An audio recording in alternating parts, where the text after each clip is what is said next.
Mountain Time, and then again in July 6th at 10 a.m. Mountain Time. Donzalug, a card that we actually saw earlier featured on that Road to Worlds footage. But with that being said, we actually have a second feature match ongoing right now, so we're going to jump over to Brian versus Andy in just a few moments, so don't go anywhere. Yu-Gi-Oh! Phantom Nightmare! Have you ever met my pal Yubel? You will soon! And you'll meet all kinds of far-out new monsters, too! There are goblin bikers, heroes of a doomed city, and even a dragon queen! Score sweet new cards for your favorite deck in Phantom Nightmare! 9 cards per pack, each pack sold separately.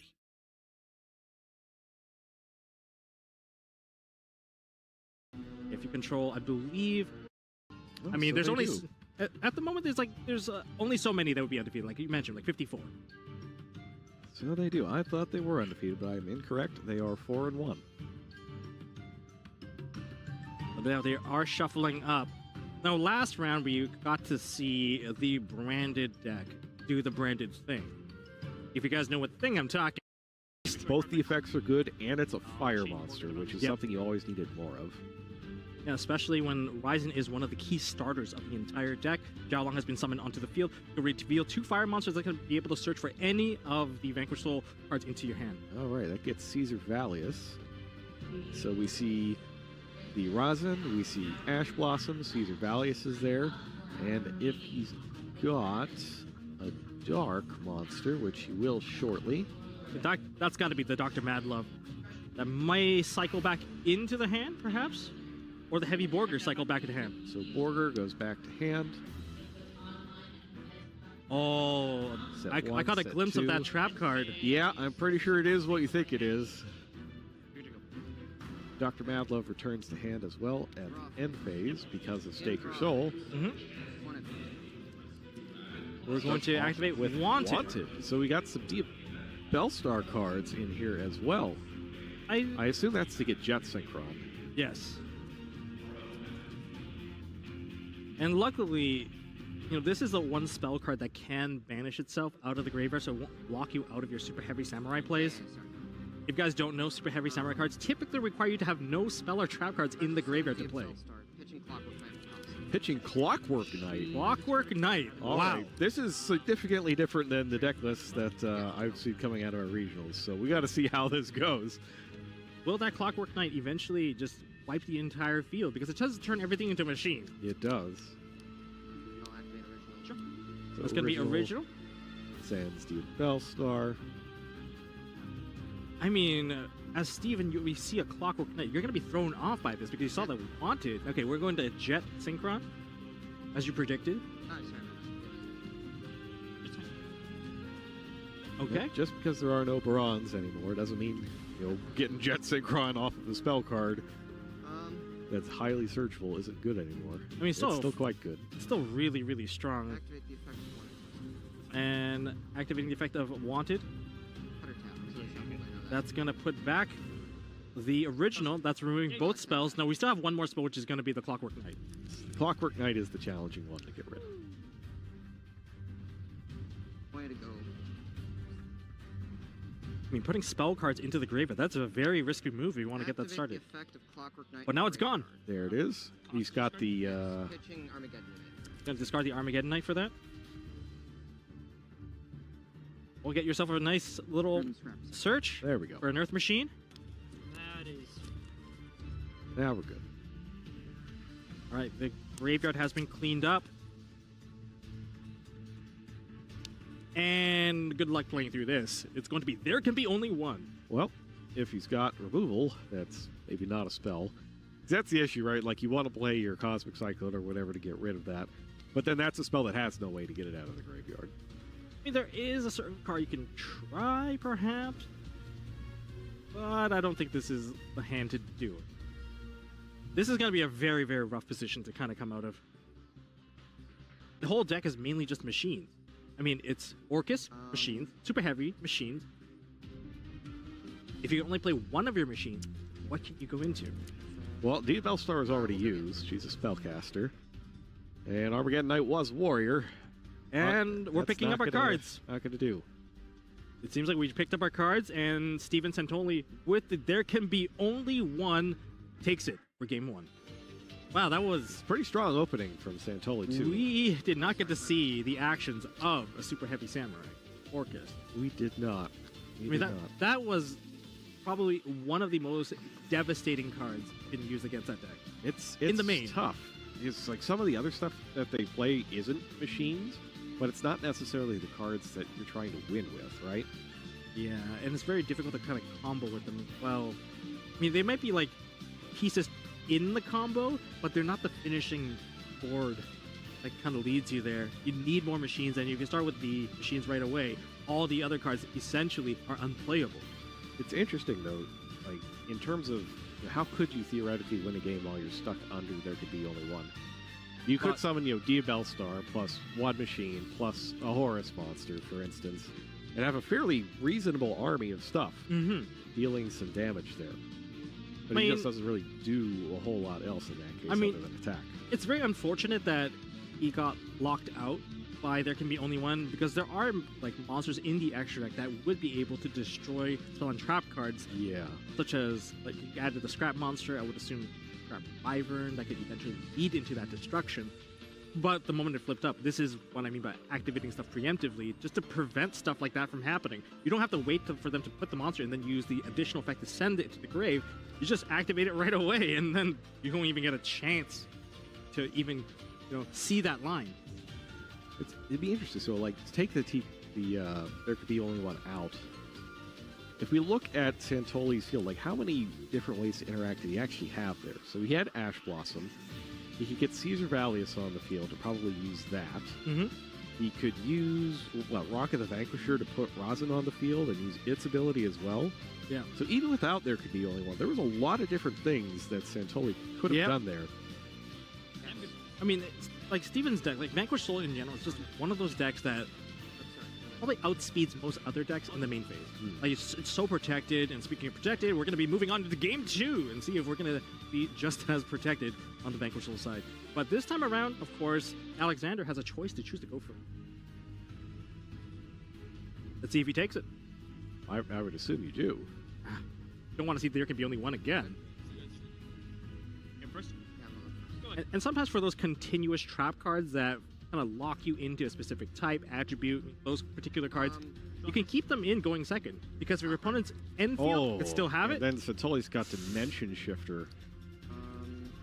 Well, Steven woke up today and chose to he's feeling not dangerous. let the opponent. Yeah, exactly. He's feeling very dangerous today.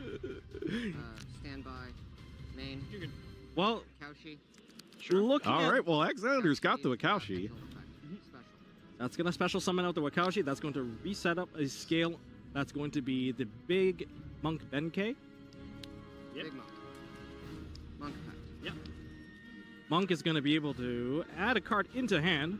I mean, this deck is known to add cards into hand. And it's going to be safe from that Drone Lockbird while we're under that shifter.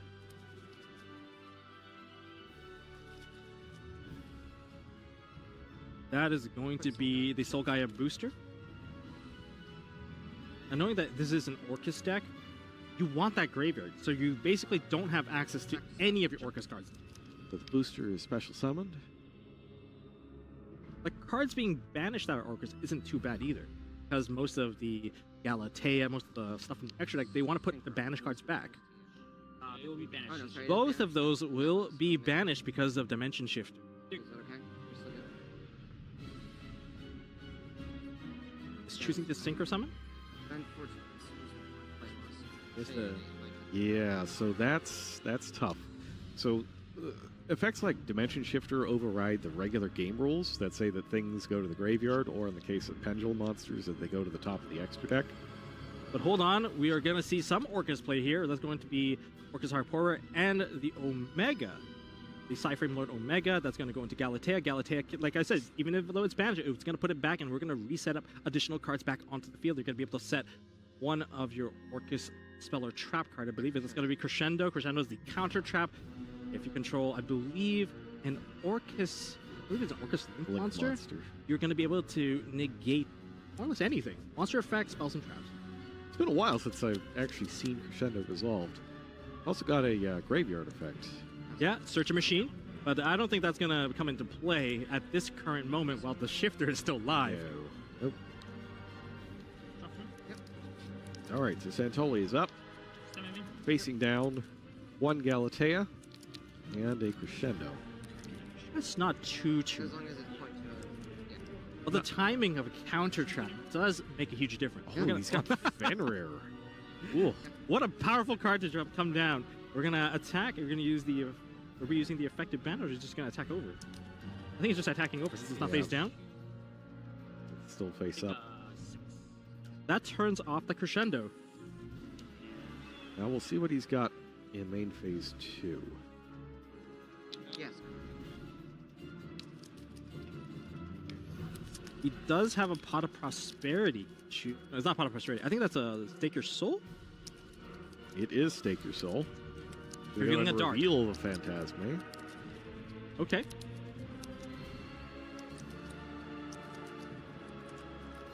Special summoning out the Dr. Madlove, Madlove. adding the Trap card. And that is Vanquish Soul Snow Devil. This is one that gains effects based on how many of the attributes you reveal from your hand. Lots of damage all going things through. considered, you can make yourself protected, summon something, blow everything up, deal a bunch of damage all at once. I mean, it is a very, very powerful trap card. Now, Steven's also under Dimension Shifter, so he's got to be careful what he chooses to link off, if he even chooses to link anything up, because there's not going to be any graveyard effect to re-add. And we're going to see the summon of Ryzen. Ryzen going to add the Caesar Valius into hand. Quick reason. Yep. Effect Raisin.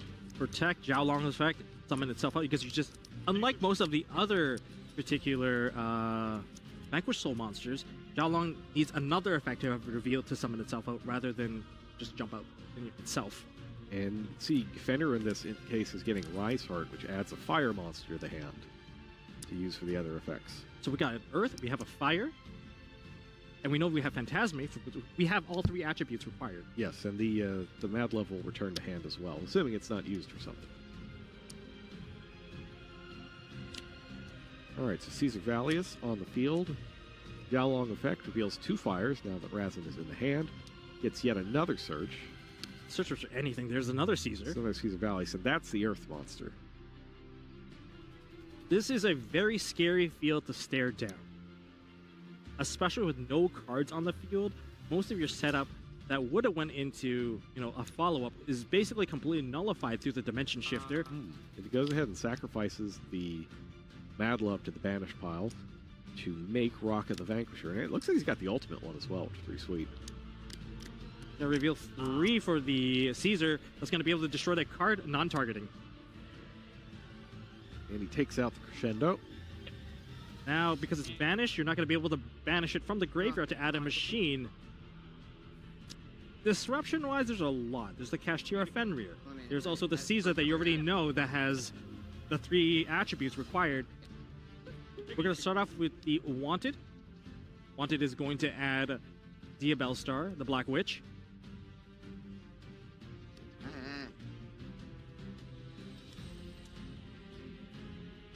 Card advantage on Steven's side. Steven just shows up why he was the previous winner of YCS Indianapolis. So pitches 1 Diabell Star, summon the other.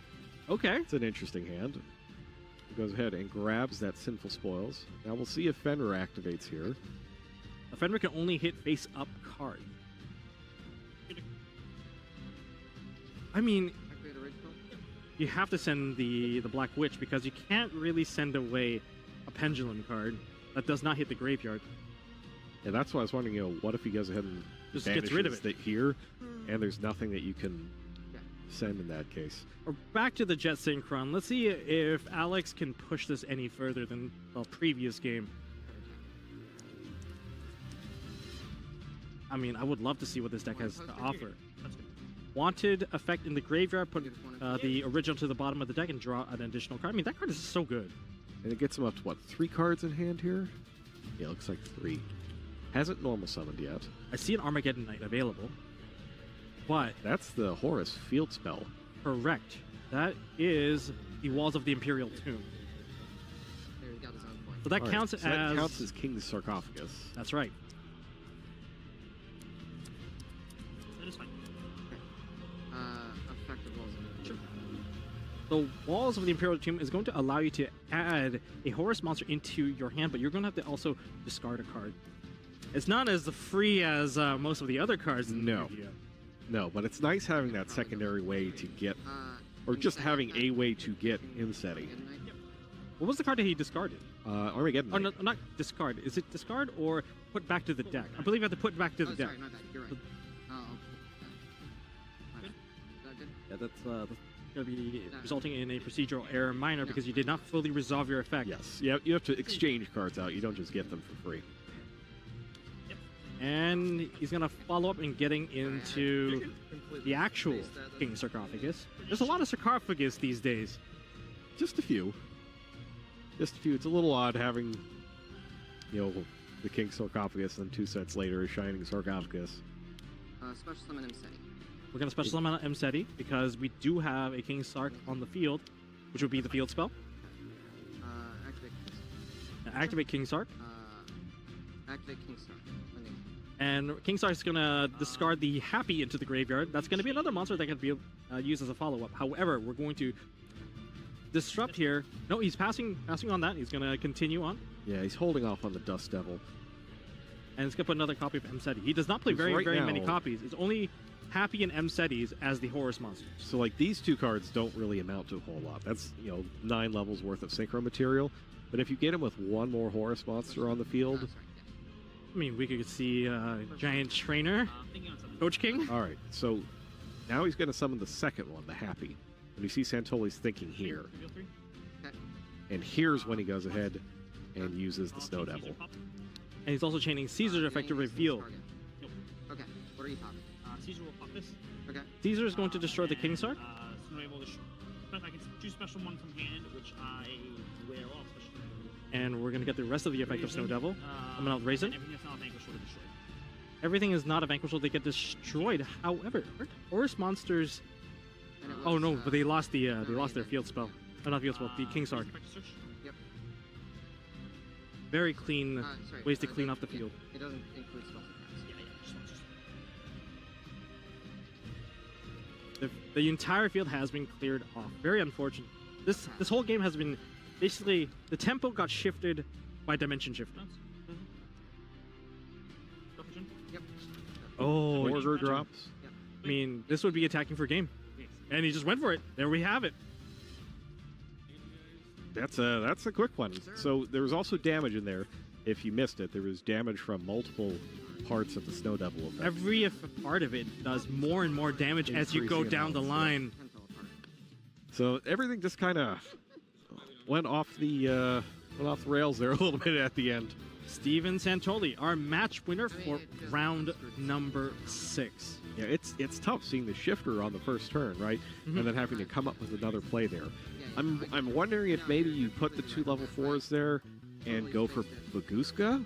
I mean, that's one of the best ways to counter a shifter play like that. That's what I was thinking, is going into the synchro there. Maybe he didn't know that his Pendulum monster wasn't going to go to the extra deck yeah, because that was of the shifter. That was tough. I would say that was probably one of the tougher points of that matchup. There's just very few options. Yeah, Like you it get hit was a by tough basically one. one of the cards that basically skips your entire turn because everything you try to set up won't amount to a follow-up. None of the Orcus cards are going to hit the graveyard, so you're not going to get too much from there. And then the Horus cards also want to hit the graveyard. Yes. They can't do anything as well. Like, there was so much setup that he tried to do on the following turn, but Steven already set the entire field full of disruptions, and this is kind of where we came to right here, right now. That's one of those decks that even if you can't play the shifter or you draw multiple shifters, it's still a dark monster in your hand, so it's nice. Anyways, we're going to have an interview with our winner, Steven, coming up next, so don't go away.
Welcome back to YCS Indianapolis here in the Indiana Convention Center. This is the end of round 6, and I am here with the feature match winner, Steven Santoli. So, you're not an amateur to this table, this feature match. You've been at the world stage as well, but are you now more comfortable here at the feature desk? To some degree, I think so. I think the way I look at kind of tilt and being overloaded with pressure is that you kind of have a bar to fill up. So if you're feeling really confident about a deck and have a lot of reps on it and have a lot of practice, then going up on stage you'll feel a bit more pressure, but it'll be a drop in the bucket because you have all that prep work done. If you are going and playing a new deck and I feel the same way, I'm not super confident, then I'll definitely feel the pressure still because I'm already have to spend a lot of time focusing on things because I'm not familiar with it. The extra pressure will affect my gameplay for sure. Fortunately, I've been playing Vanquish for a while, so I didn't really feel much of it here as somewhat of a straightforward matchup thanks to the floodgates. So, why did you choose to play Vanquish Soul anyway? Like, of all the decks available, Vanquish Soul, why is that your choice? I just enjoy the deck a lot. I think that playing hand trap wars are bad. I played this at YCS Rally. I went 9-2. I got 34th, so I kind of want to run it back, and the deck definitely had topping ability. Like, I had topping record and just got unfortunate with tiebreakers and early losses. Or not even early losses, just middle pack losses.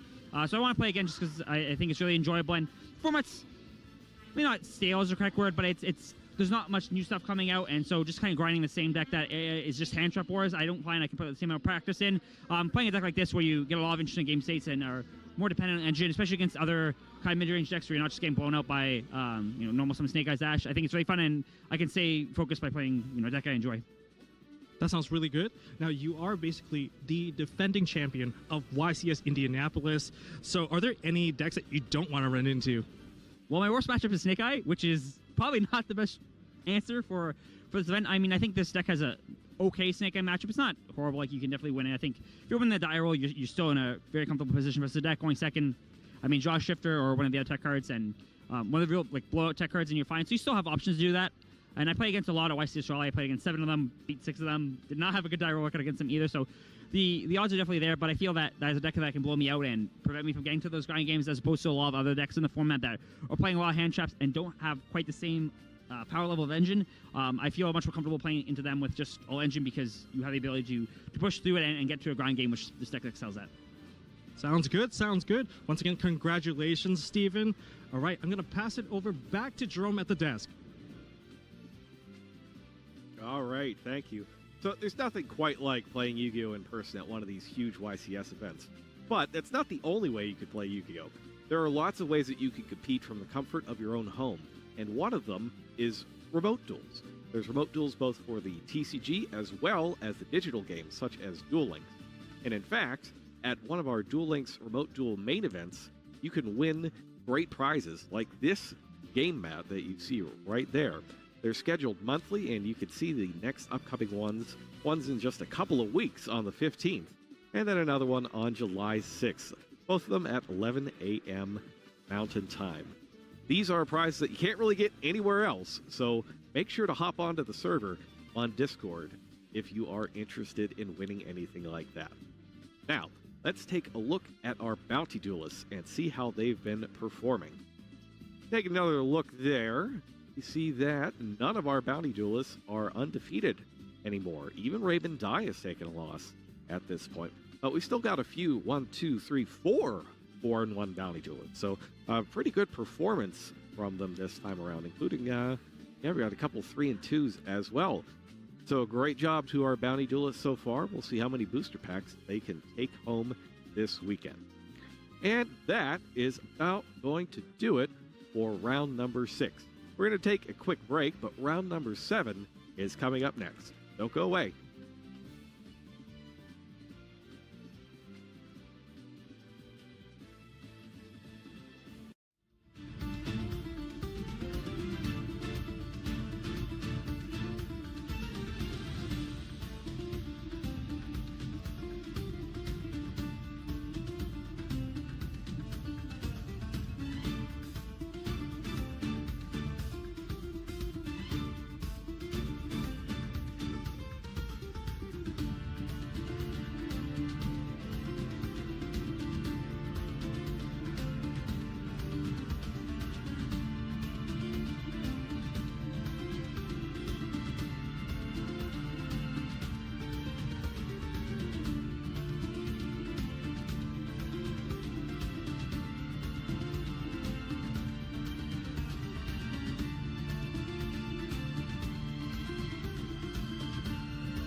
Hey everybody, welcome back. And have I got some great news for you?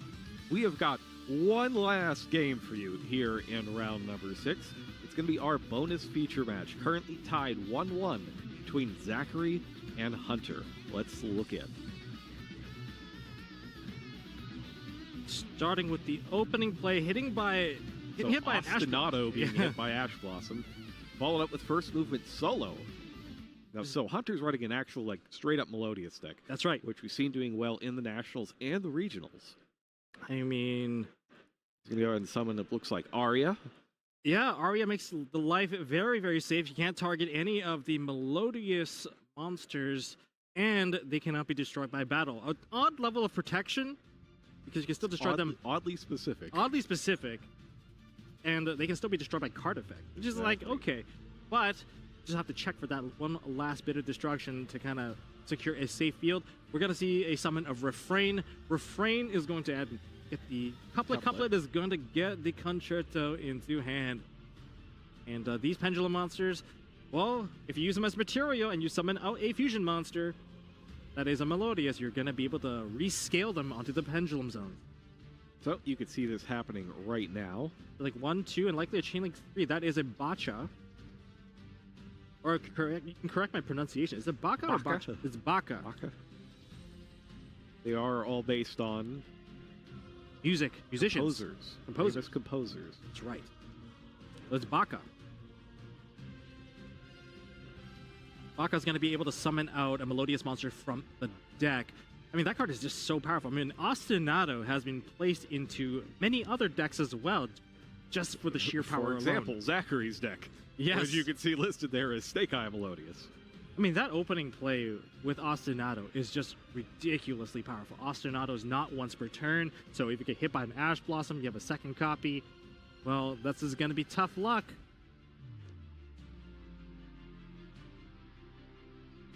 Baka is going to go ahead and summon. Is that Chopin? That could be Sonata. Sonata. It's a Sonata.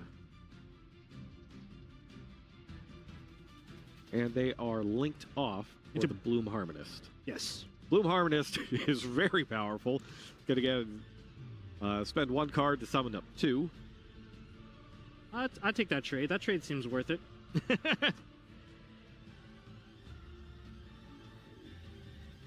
And of course, when the copy of Baka goes into the graveyard, it's going to summon out another Melodious from the graveyard. Baka is just one of the strongest Melodious monsters I've seen ever.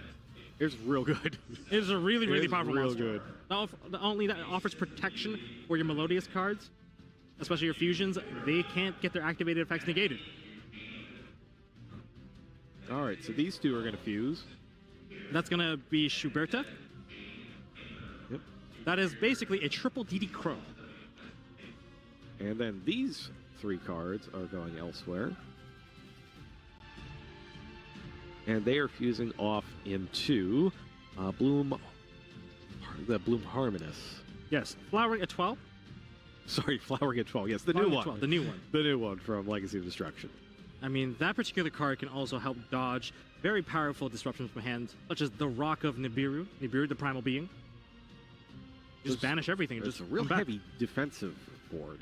Like, Yep. it's surprisingly hard to get through this, especially when you can lose, multiple cards from your graveyard all at once, and then Arya is still sitting there the whole time. So you're not running over this, and you're not using your targeting effects against it. The chink in the armor is, Regeki or Darkhold. Yes. As we mentioned before, they're not protected from card effect destruction. There's also another card that's also very powerful against this, which is Forbidden Droplet. A non-targeting negation. Turning off Arya essentially turns off the rest of the projection. It opens up the field, so that you can tackle into it. But it's got to be Droplet because most of the other stuff targets. That's right. And I believe we see a Concerto activate onto the scale. Not a card that you want to see in the opening hand as if you're playing the Melodious as, I guess, an engine or a little side package. And we're going to get the Concerto added. That's going to thin out the deck. I think that's just mainly for deck thinning for the most part. Not the card that you want to play with actively, but you're seeing the activation of a Concerto.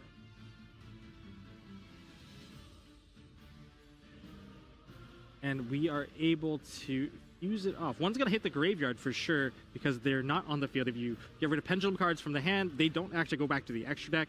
They actually go to the graveyard, and that's going to put Chainlink 1 as Baka. Chainlink 2 is going to be Couplet, basically rescaling. I'm calling it rescaling, but being placed back onto the pendulum scale.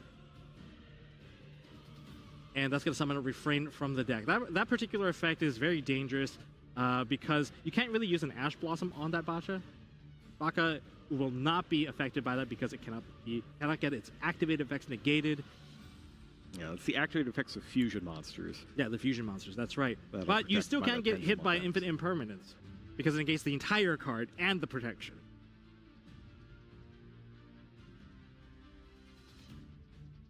And I believe that's the Light Charm. Yeah, it's Lina. It's Lina. We go ahead and use that triple DD Crow. There it is. All three cards are out. That's devastating. I mean, Concerto would have been able to draw a card, but not now. Not this time.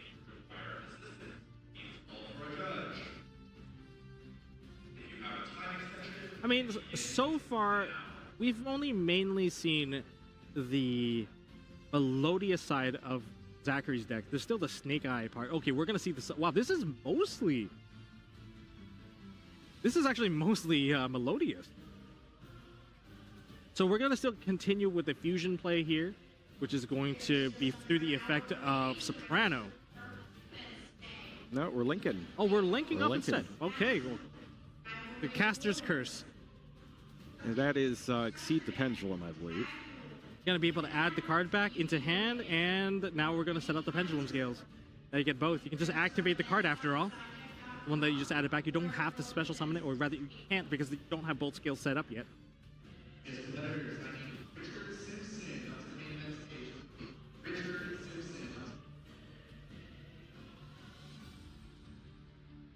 What kind of position would Zachary be in right now? Yeah, I assume he's just trying to do as much stuff as possible I mean, before, playing whatever the 18 cards that are Snake Eye Ash he's got. this is the all-important game 3. You got to make sure that you get that safe landing. There are ways for Zachary to set up an Appaloosa, perhaps. We're gonna see the Diabell Star, All right. and that is met Bellstar with- is going to get hit with the Veiler. Yeah. Ooh.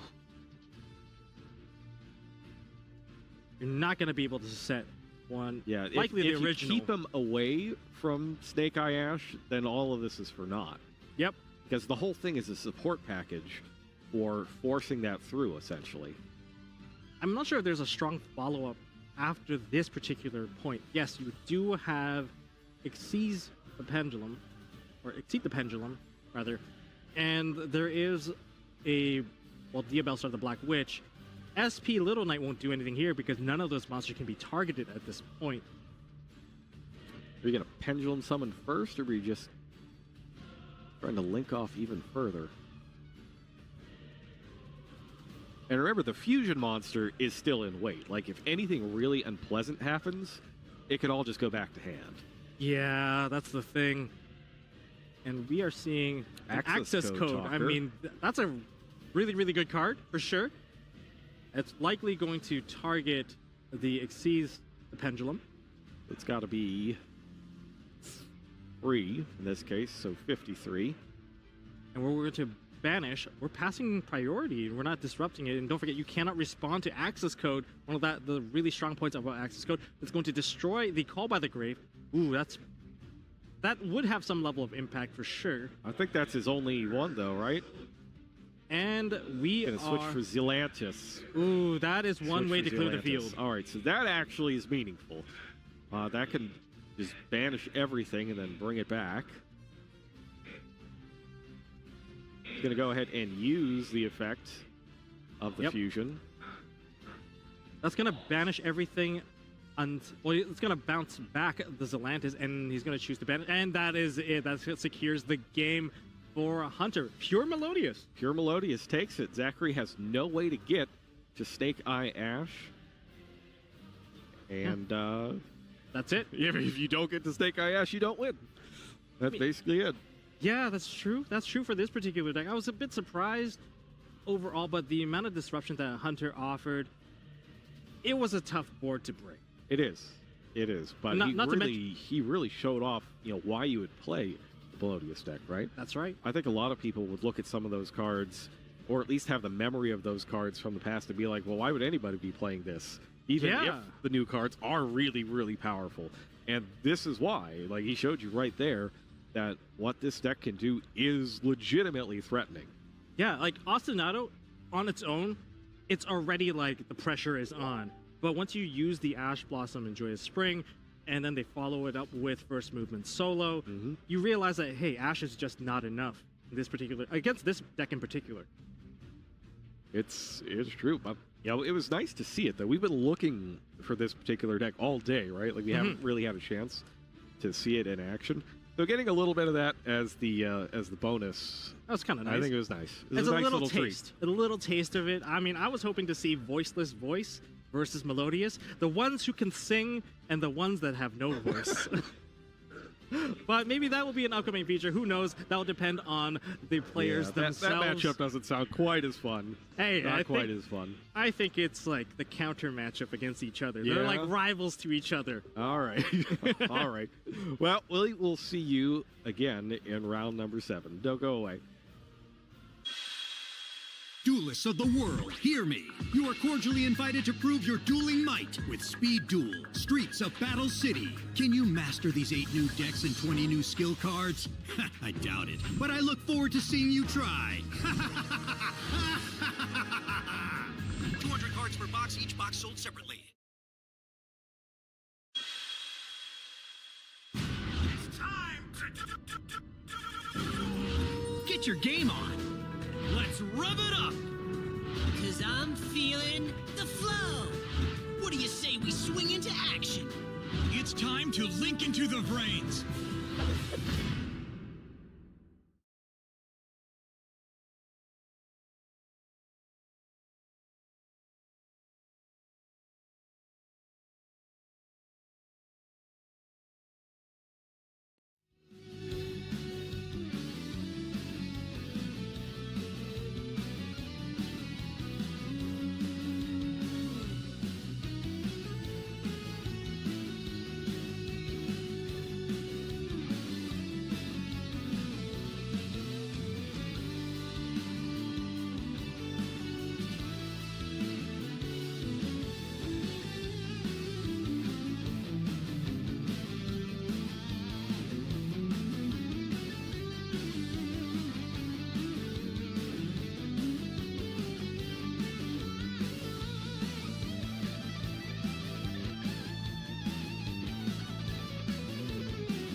Hello, everybody. Welcome back to YCS Indianapolis.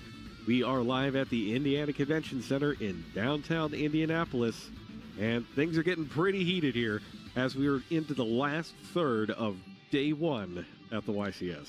In 8 rounds of Yu-Gi-Oh! We're actually going into round 8, Round rather. 8. And, well, 2 more rounds for the day. I'm pretty excited. This is tough. We've got our duelists vying for position here as they go into day 2. Mm-hmm. And as you can see, we always started with 1,788 duelists. We only have 14 undefeated duelists left. That's going to have a couple more times until we get to the end of round 9. And, you know, right now, nobody's safe. You need those last 2 wins if you want to kind of make sure that you're going to make it. But for many duelists, that's not the case. And that's where we're going this time around, to the duelists who are just hanging on. So on the blue side, we have Jenny from Lansing, and her favorite card is going to be Snake Eyes Flamber's Dragon. It's a pretty good one to have right about now. And she'll be facing off against Thomas from Clarksville. His favorite card is Destiny Hero Destroyer Phoenix Enforcer. For some reason, we haven't seen in quite some time, but it's a great card. Oh, I think 2 very good favorite cards from our duelists here. I mean, those are definitely some of the top cut monsters to be your favorite card. Now, from all the matchups we've seen so far, earlier I may have made a prediction of there's probably 16 different types of decks that can make it, but we're now going to go into round 8, and maybe we're going to see more of those decks. Maybe we're going to hit more of that checklist. 16 different ones. I think we've hit only about 12 different decks that I... Oh, just 12. Just 12, Yeah, just 12. But that's quite a bit It's of a lot. variation, It's a especially whole when they're lot. making it to the feature table. So, as you can see, our 2 duels here are just hanging on by a thread. Neither one of them can afford to take this 3rd loss, or they will be out and have no shot at making it. 5 wins, 2 losses. Really, you got to win out from here. Yeah, you if got to go to wanna day make 2. it. X2 and 1, I don't know if that's going to be good enough with this number of people. No, I don't across think so 11 either. I rounds. think X2 has to be the minimum record, and so everything is on the line here. A tough time, tough time. Pressure is on. Not only are you on the cusp of being knocked out of the tournament, but you're also basically on the feature table where all eyes are on you, and that does make some people that are less comfortable, getting people looking over the shoulder playing you. This time you have the entire internet looking over you, so it's definitely going to be a tougher time. Especially this late in the day. Though, it should be noted that this has been a really well-run and efficient tournament. You're heading into round 8 here, and it's not even 7 o'clock. I mean, I would say half of that is thanks to Tenpai. Tenpai has such a short game plan. You win or you don't. I don't know how many people are actually playing with it, because I would imagine there are far more people playing Snake Eye, right? I mean, Snake Eye just has so many different levels of interaction, so many different ways to kind of interact with each other's deck. We don't know whether or not she's playing her favorite card, her favorite deck, maybe, perhaps. But only time will tell, and that's what we're going to be looking into, especially in round 8. Maybe we can surprise someone. Maybe that's like, the red herring favorite card. Looks like the duelists have just about finished their shuffling. Just getting the ground rules from our judges on where everything is meant to go. Players are ready, and we are ready to head into game number 1 in round 8. All right. Here we go with our opening roll. I roll 9. That's pretty high. 8, just short of a draw there. But here we go. Not bad. Looks like Jenny's going to be up first. Got those Snake Eyes Flamber's Dragon sleeves even. From, I mean, she's the YCS sporting her over in Japan. Oh yeah, I'm even sporting her favorite card. Normal Beckoning Beast. Normal Summoning of Beckoning Beast. As you can see, it is a U-Belt versus Melodious match. I don't think we had this matchup yet. Yeah, I have not seen this one before. I don't actually know how this plays. But we will find out together. So we get Opening of the Spirit Gates from the Dark Beckoning Beast. I mean, that's the card that you definitely want to open with, and they get another copy of Dark Beckoning Beast into hand. However, are we going to get the additional normal summon of a 0/0 Fiend? I think likely that's going to be the case. Normal Beast. Normal summon out Beast from the extra normal summon that's coming from the Dark Beckoning Beast. That is going into Sea Summon. Oh, sorry. Think summon into Gym Buster. And that's going to be Gin Buster. Or extra summon. XC, sorry. Yeah, XC We summon. can there's- see someone Gin Buster. Maybe a little bit of nerves there. Not So- a link monster. Okay.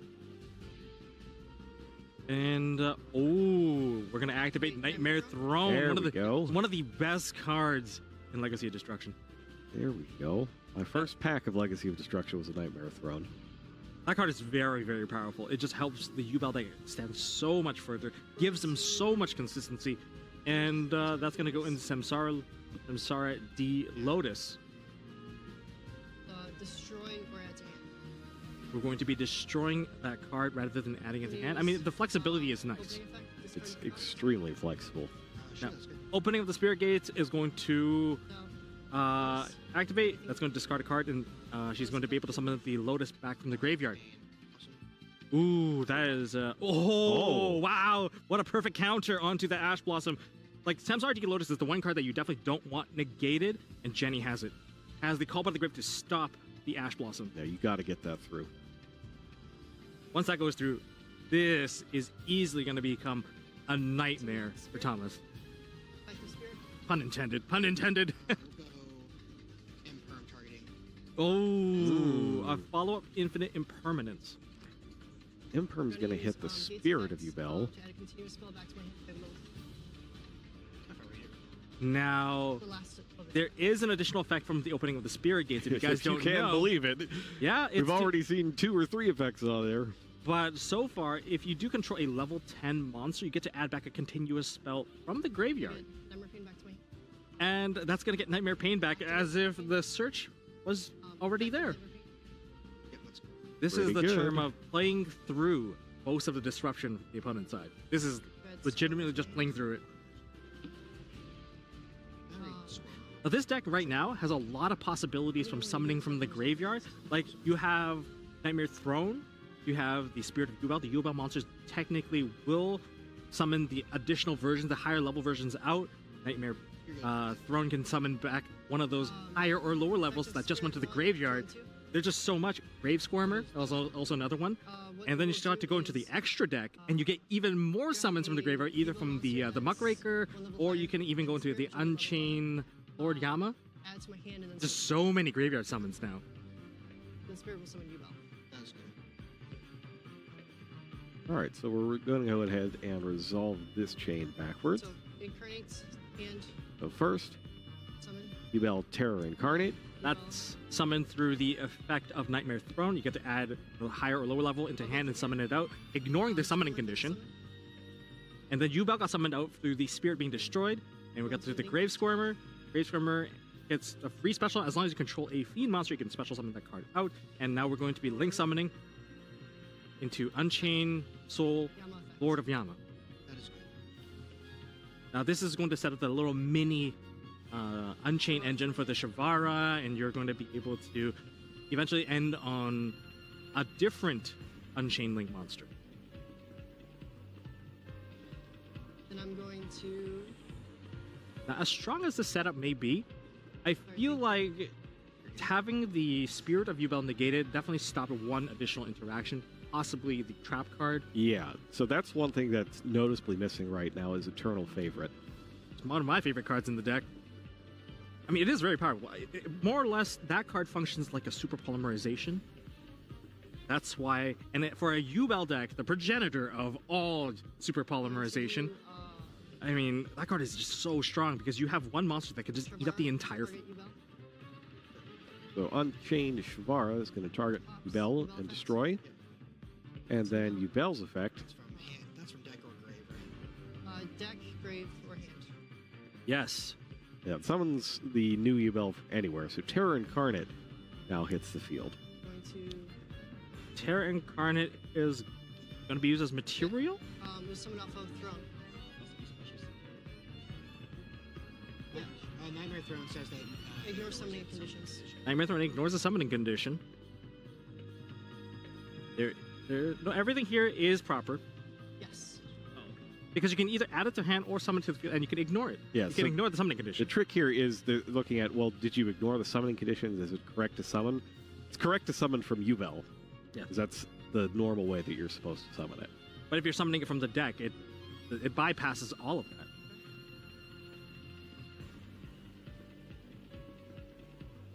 seems like the judges are now doing a little bit of confirmation onto Nightmare Throne. I'm not sure if the question is on Nightmare's Throne or on the summoning condition of Terror Incarnate. It could go either way, but like the Yubel one for sure is correct, and it seems like they have resolved it. It is correct. We are going to proceed with the game. Now we are going to proceed into a link summon of the Shavara and the Terror Incarnate. Yeah, so the text on Yubel Terror Incarnate is just must be special summoned by Yubel, and that's exactly what happened here. So it's all well and good. Yep. And we get the Unchained Soul of Rage. You're going to be able to perform a link summon using your opponent's special summon monster during your opponent's turn. And we are going to be adding the Abominable Chamber of the Unchained. It'll allow for additional special summon of Unchained cards. Lots of graveyard summoning coming from Yubel. And don't forget, one of the key winning conditions for Yubel would be that battle phase. Most of the damage would be reflected if you leave Nightmare Pain on the field. And we go into an Appaloosa. Wow. Another thing to point out with all of this is that there's no point where you're getting locked into anything on any of these cards. So you can use your full complement of powerful generic stuff as well as the Fiend-specific cards like the Gin Buster. And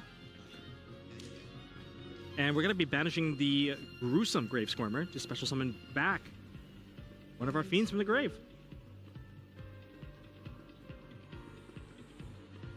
And that Appaloosa was made with what? 2 monsters? Yes, I believe it was 2 monsters. 2. Alright, so 1600 attack out of Appaloosa. We do have a Yubel. Yubel's going to redirect the attack. Jenny's life points pretty safe so far.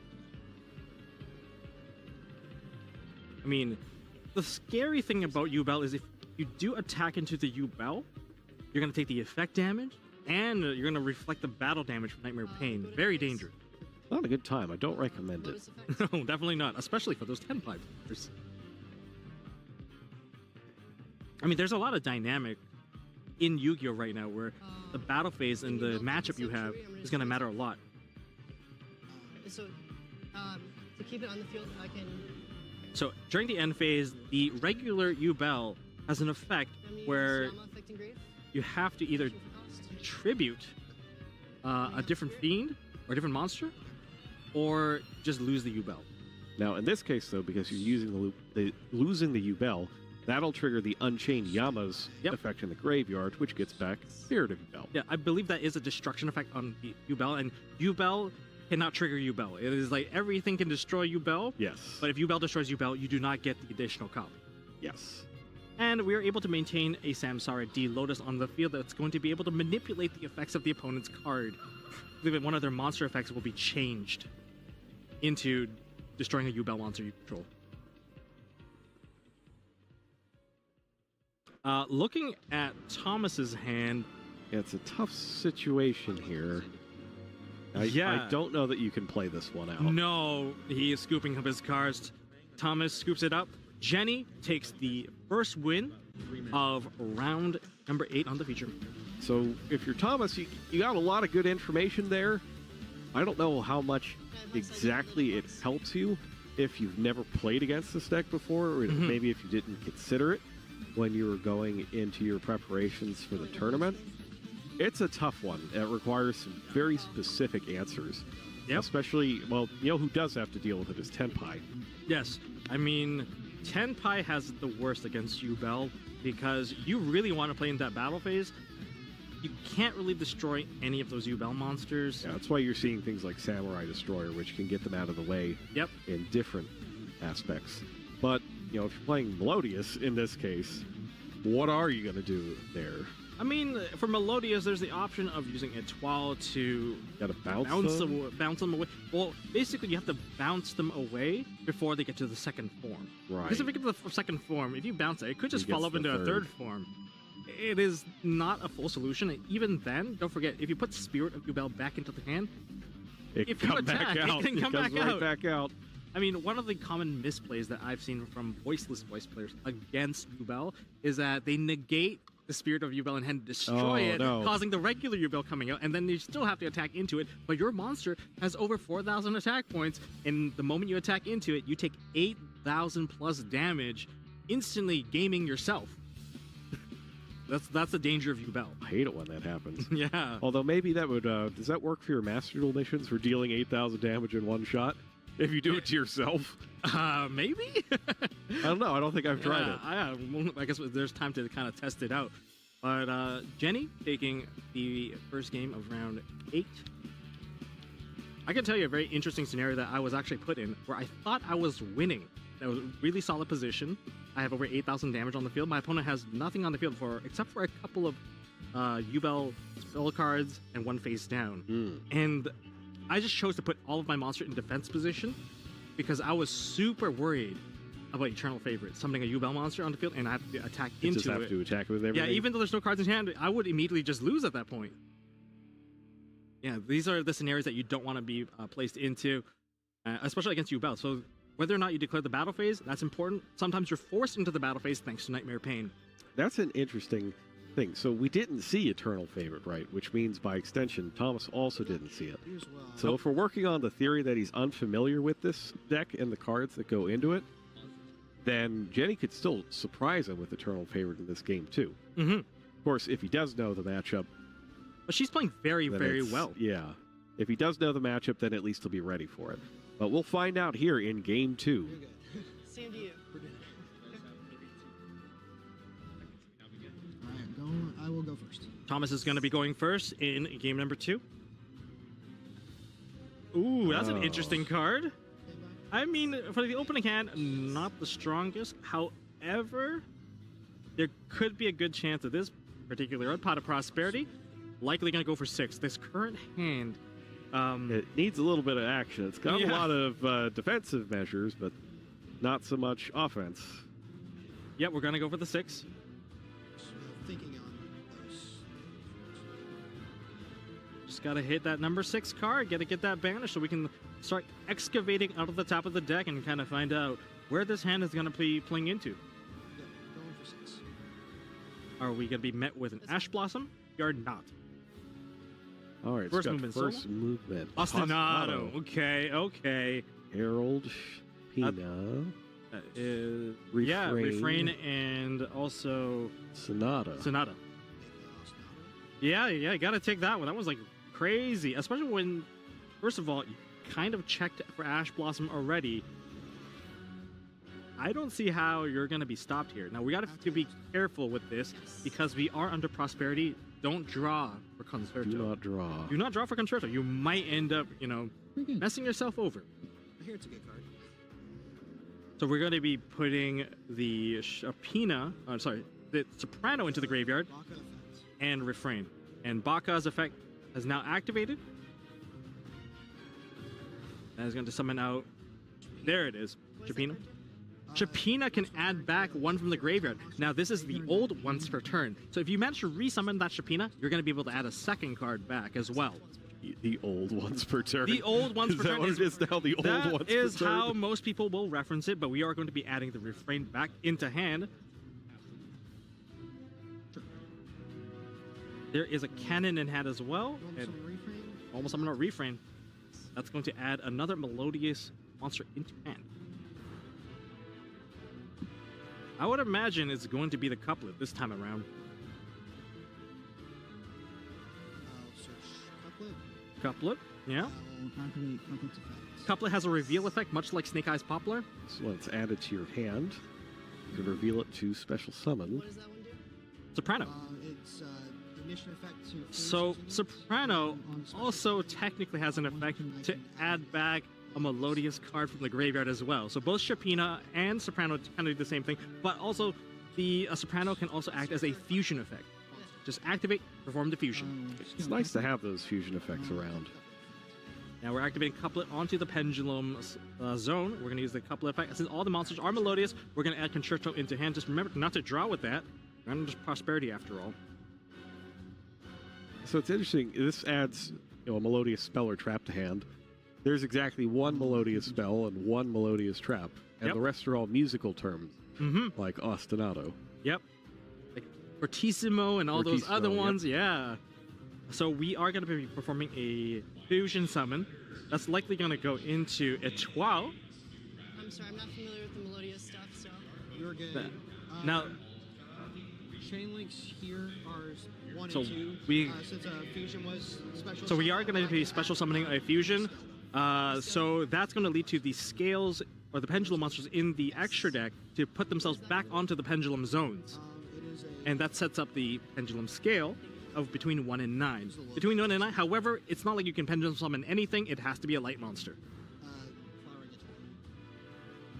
Etoile. Etoile is a very powerful card, especially against destruction from the hand like Nibiru. You can protect all your cards by just banishing them all off the field, and they'll come back during the end. So that effect is to quick effect. You can banish until the end phase any number of melodious monsters you control. Then you can return up to that many face-up cards your opponent controls to the hand. Now note that it is a you can, so you don't have to. Targeting Etoile.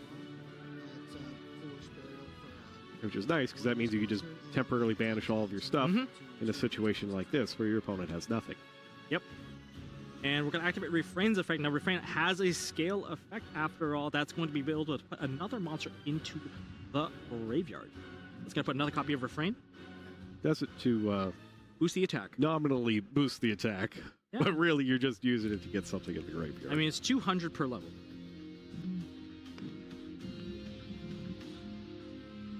Now remember, if you do put the Baka into the graveyard, that's going to summon another monster as well. And we are going to put it into the graveyard now. We're going to perform another fusion. And the Baka has been put into the graveyard with the Soprano. We're going to go into another copy of Baka. we'll go this Baka effect targeting the Shapina. Targeting the effect of Shapina. Special summon. And let's going to put it into defense. Now this Shapina has been resummoned now. We're going to be able to add a card back to hand. Correct. We'll go Shapina effect targeting Soprano. I'm gonna go. Nip. There's the Nibiru. This has been more than 5 summons. Significantly. However, this is chaining 2 Nibiru onto the Shapina. Leg attack is effect energy. We're just confirming timing now. Is it on the summon or is it on the ignition effect of Shapina? That's what I'm confirming. I didn't remember if I got there. So I am at. Okay, gotcha.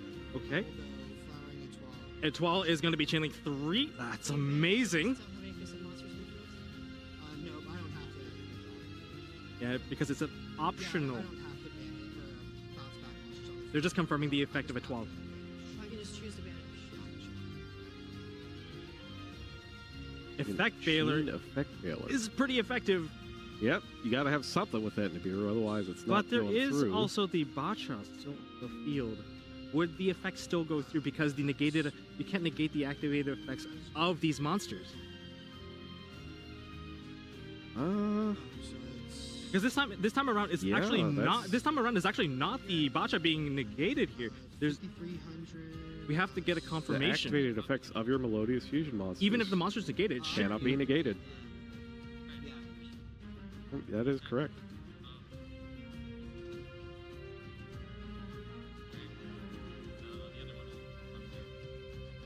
Oh, you're right. Yeah. I think they just confirmed. Yeah, I think they might It have just cannot be noticed that negated. it cannot. So this is the confusing part about this ruling, because you can use effect village to negate the entirety of Bacha, and that would stop the other effect from going through because Bacha's protection is gone. But Bacha's protection is still live at this particular point, so even if it attempt to negate it, even if it is negated by Veiler, the activated effect should go through. And yeah, because it's Yeah, not the and Bacha that's it's- negated It's here. not an illegal activation either. Like, the chain is totally legal, so you can waste your effect veiler like that. Yeah, this could be very brutal. Normally, Imperm, or rather Effect Veiler plus the Nib together Yeah. would have been a devastating combo, but this is not happening. Now you've wasted and revealed a card. But now there's nothing on the field until that Shapino resolves. Did we manage to add a card to hand? Oh, I think we're The pendulum. Shapina added it. Yeah, so we're adding back the Soprano. And Soprano's going to be adding back the refrain. I mean, oh wow, we're gonna overlay 4 Baguska. That is powerful. So, interesting thing here about Baguska, especially for a Melodious player. You know The activated effect of defense position monsters will be negated. However, the continuous effect is not. So the protection effect from the Baka is still live. So if you activate your defense mode monsters, your Melodious fusions, they are still live too. They are indeed. Yeah, that's the confusing part. As long as it's still a fusion summon card, it'll work. Yeah, this is the danger I'm gonna go. of Melodious. That's the thing. Temporary banishment doesn't reset how the card was summoned. Ooh, what a top deck there. There is a copy of Hidden Droplet. Is main fine? That is one of the strongest cards I'm going to against Melodious. Turns off the Aria. Now can turn off, of course, the Baguska. those two. Already missing this. I don't know if turning off the Etoile is the correct move here. Or does not target. Or rather, no, it does not target, sorry. You're just choosing, but I'm not sure if the Etoile is the correct one. You still left the Bacha alive, Right. and they're in defense position. Flip power system. Interesting. All right. Does that card do? So Thomas has Power Sync Stone here. There's a very good chance you haven't seen this one. It's another one of those old Star Strike Blast cards. if Is memory it? serves. Wow. I think it's a Star Strike Blast card. But what this thing does is it gains, what are they called? Our stone counters? Spellstone. Spellstone counters. They gain Spellstone counters whenever monster effect is activated, Each time monster effect is up to activated. 2. So once it has 2 Spellstone counters, players can no longer activate the effects of monsters on the field, and the effects of all the face-up monsters on the field are negated. And then the counters drain at the end of every turn. Okay. Lotus. That's gonna be one. Premium for cost. Yeah, this is another Star Strike Blast card. Because it's Ooh. also got Karud on it, right? Again with the Called by the Grave. I mean, if you have it, you have it. Yeah. So we've got 2 monster effects negated here. That's going to be Etoile and the Baguska. So the only real live effect has to be the Etoile right now. I mean, especially with Droplet, you know, we went through this in the previous phase. So Ash Blossom will be one. Or let me make sure. Yeah.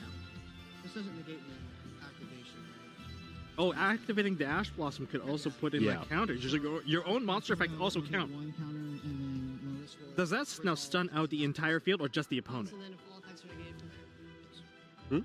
Does Power Sync Stone negate entirety of the field or just the opponent? Also, the effects of face-up monsters on the field are negated. So it's all cards. Okay, that will also turn off the Bacha. Yes. I can see it. Yeah. And Yes.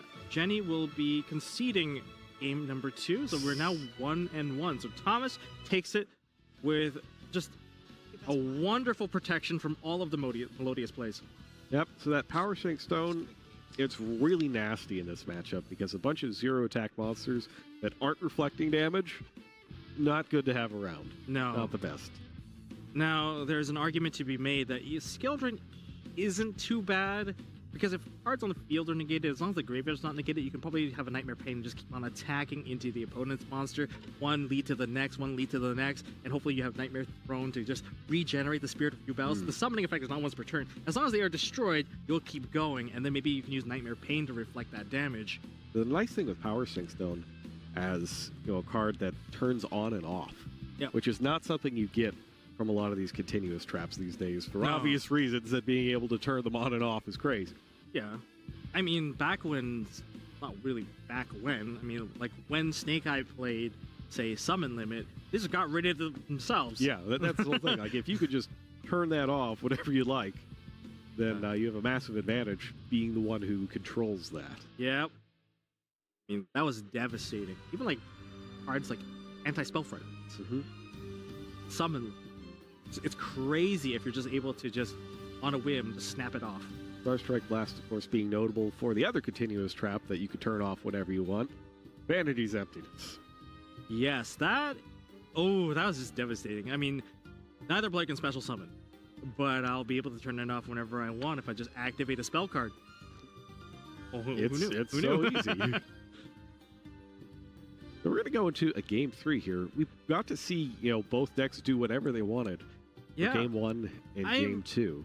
I mean, Thomas's game plan definitely worked out. Especially, we got to see the complications coming from like the Baka. Baka's protection came into clutch here, especially when you had the Baylor plus